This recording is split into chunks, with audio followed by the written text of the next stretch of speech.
Halo, perkenalkan nama saya Imelda Amalia, kelas 11 IPA 7 dari kelompok 7. Di sini saya akan menjelaskan materi ASB. ASB merupakan singkatan dari Ayo Siaga Bencana. Dalam kehidupan sehari-hari, kita pasti mengenal istilah bencana.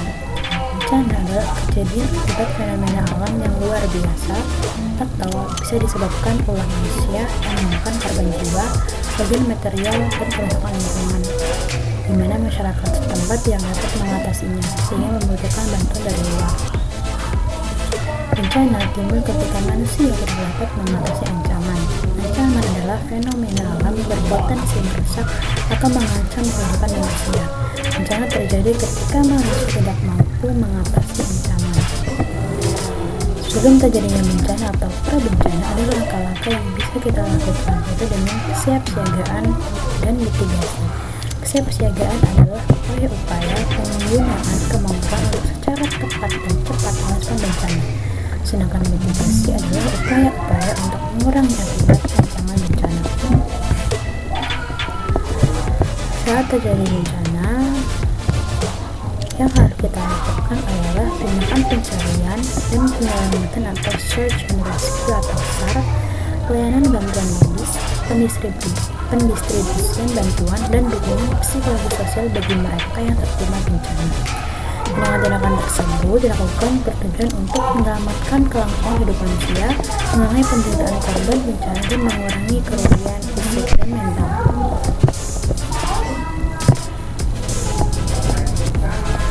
Setelah terjadinya bencana, bermula dari kejadian bencana tersebut, cobalah memikirkan agar hal itu tidak terjadi di masa yang akan datang, dan upayakan tindakan pengurangan risiko bencana. Gempa bumi terjadi karena permukaan bumi tempat kita berpijak terdiri atas lapisan-lapisan yang disebut dengan tektonik. Di bawah kerak bumi terdapat lapisan lunak yang terbentuk dari batuan panas yang mencair. Hal ini membuat lempengan di atasnya tidak stabil. Ini waktu selalu bergerak. Jika antara lempengan yang bergerak saja terjadi pergeseran, penurunan atau pertumbukan secara frontal, terjadilah gempa bumi. Gempa bumi bisa juga disebabkan oleh aktivitas gunung api atau lempengan bebatuan.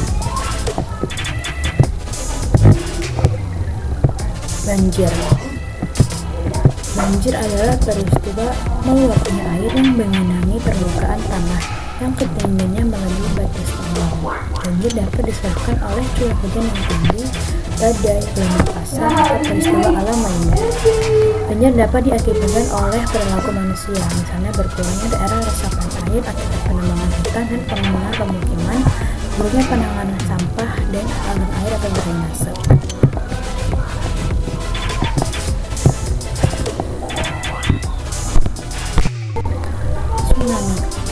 Tsunami merupakan ledakan lapisan tanah di dasar laut yang bisa menyebabkan gelombang tsunami. Pergeseran lapisan bumi bisa disebabkan oleh gempa, puncak gunung, atau bahkan gerakan lain. Tsunami dikenal dengan gelombang pelabuhan karena daya menghancurkannya baru tampak ketika gelombang itu sampai ke pelabuhan atau pantai. Tsunami tidak sama dengan gelombang pasang. Gelombang tsunami mempunyai pola kecepatan dan tinggi gelombang. Apabila gelombang menghampiri pantai, ketinggiannya meningkat, sedangkan ketinggiannya menurun. Longsor. Selain banjir, longsor juga sering terjadi di Indonesia, terutama pada musim hujan. Longsor adalah kejadian pergerakan tanah, batuan atau material lainnya dengan jumlah besar secara tiba-tiba atau berangsur-angsur yang umumnya terjadi pada daerah tegal yang tidak stabil. Penyebab utamanya adalah gravitasi, tapi volume yang besar dipengaruhi oleh berbagai faktor alam dan manusia. Saya Karisma Amalia Dewi dari kelas 11 IPS 6 dari kelompok 7. Kebakaran bisa terjadi dimanapun, maka perlu tindakan yang tepat saat terjadi kebakaran. Seperti pahami bangunan dimanapun kamu berada, ingat jalan keluar dan perhatikan letak APAR. Jangan panik dan tetap tenang, hubungi petugas penyelamatan. Jika terjebak di ruangan, tutup celah pintu dengan kain basah. Merangkaklah di bawah asap dan bernapas pendek-pendek. Minta pertolongan dan coba menarik perhatian. Kita juga harus melakukan kesiapsiagaan kebakaran, seperti pastikan mematikan kompor dan alat-alat listrik yang sudah digunakan. Jangan biarkan kabel alat-alat listrik tetap tersambung jika tidak digunakan. Periksa secara teratur jika ada kabel yang terkelupas. Jangan menaruh kompor terlalu dekat dengan dinding rumah. Taruhlah kompor gas di ruangan yang ventilasinya bagus. Jangan terlalu mengisi kompor minyak terlalu penuh.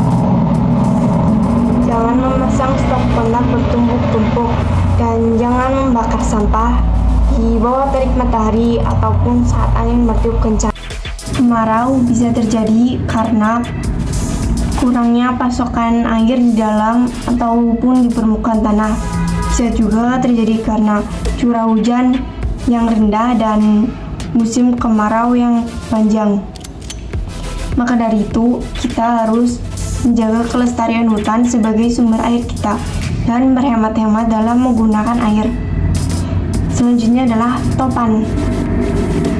Selain memantau perkiraan cuaca, kita juga harus melakukan kesiapsiagaan seperti kenali jalur cepat ke pengungsian dan pelajari tanda-tanda akan terjadinya angin topan seperti awan gelap, petir, dan kilat dari kejauhan. Lalu kita harus pergi ke tempat aman dan siap-siap jika ada himbauan mengungsi. Tutup rapat jendela ataupun pintu rumah dan matikan alat-alat listrik. Setelah topan melanda dan keadaan benar-benar aman, kita boleh untuk pulang ke rumah. Tapi jangan menyalakan korek api dan periksalah bagian-bagian rumah. Gunung api. Jika gunung meletus di daerahmu, maka lakukan hal berikut seperti tertib dan ikuti jalur evakuasi. Hindari melewati lembah yang dilalui aliran sungai. Sebelum pergi, tutuplah pintu, jendela, dan matikan alat-alat listrik. Serta bawalah perbekalan makanan ataupun tas siaga bencana. Lindungi dirimu dari hujan abu. Kenakan pakaian panjang yang menutup tubuh.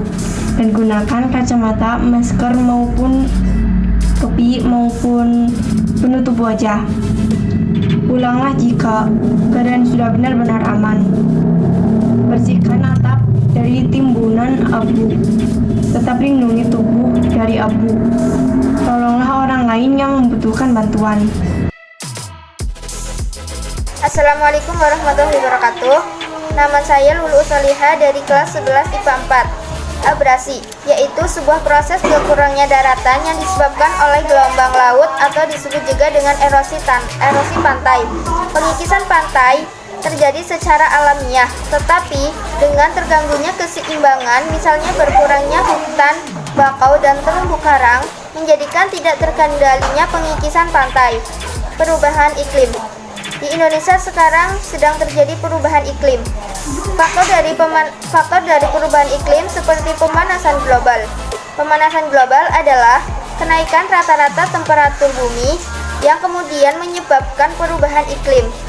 Dampak perubahan iklim: meningkatnya perubahan laut, banjir, kesehatan manusia, kerusakan infrastruktur, kebakaran hutan, kegagalan panen, dan berkurangnya persediaan air bersih. Adaptasi perubahan iklim: hemat energi, mengelola sampah, menjaga lingkungan, dan selalu bersiap siaga. Konflik sosial.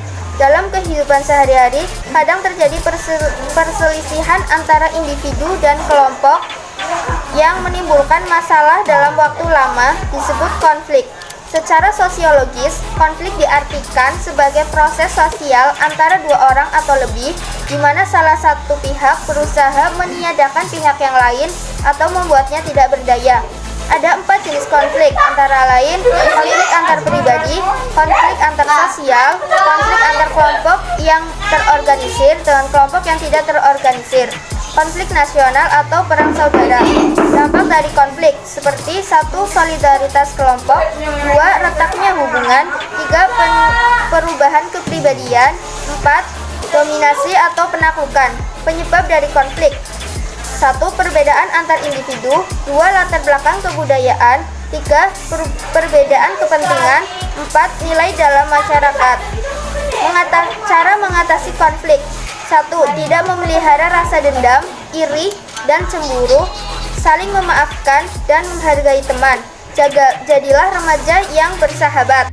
Contoh dari organisasi penanggulangan bencana di Indonesia seperti Badan Nasional Penanggulangan Bencana (BNPB), Badan Penanggulangan Bencana Daerah (BPBD) tingkat provinsi, Badan Penanggulangan Bencana Daerah (BPBD) tingkat kota atau kabupaten. Fungsi dari Badan Nasional Penanggulangan Bencana yaitu untuk unsur pengarah dan pelaksana penanggulangan bencana yang meliputi pencegahan bencana, penanganan tanggap darurat, rehabilitasi, dan rekonstruksi. Fungsi dari Badan Penanggulangan Bencana Daerah yaitu sebagai merumuskan serta menetapkan kebijakan penanggulangan bencana dan penanganan sesuai dan kebijakan pemerintah daerah. Fungsi dari Badan Penanggulangan Bencana Daerah BPBD tingkat kota atau kabupaten yaitu merumuskan, menetapkan kebijakan, dan mengkoordinasikan pelaksanaan kegiatan penanggulangan bencana secara terencana, terpadu, dan menyeluruh. Sekian dari saya. Wassalamualaikum warahmatullahi wabarakatuh.